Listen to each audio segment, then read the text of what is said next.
Alam mo, akala ng karamihan sa sales, the faster you reply, the better seller you are.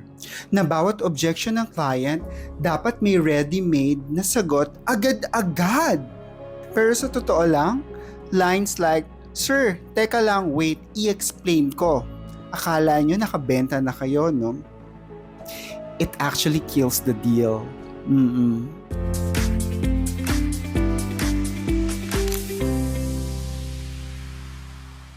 So, paano ko ang sabihin ko sa inyo na ang pinaka-effective na sales weapon is to actually absolutely say nothing?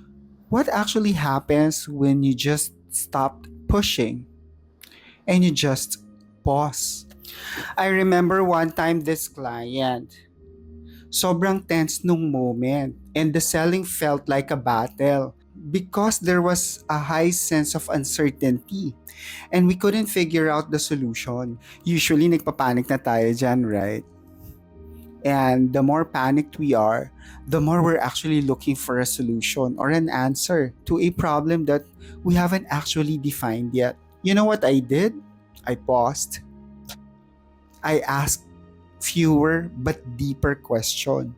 Yun pala, ang issue ng customer was the risk, the compliance, and not about the price.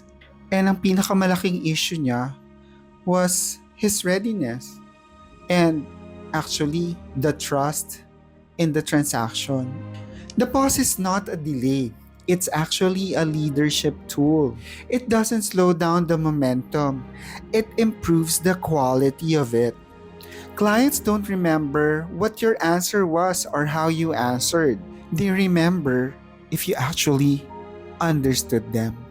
So this week, kapag tumaas ang pressure, pause to understand, pause to align, pause to lead your customer. Subukan mo. See how it changes your sales calls.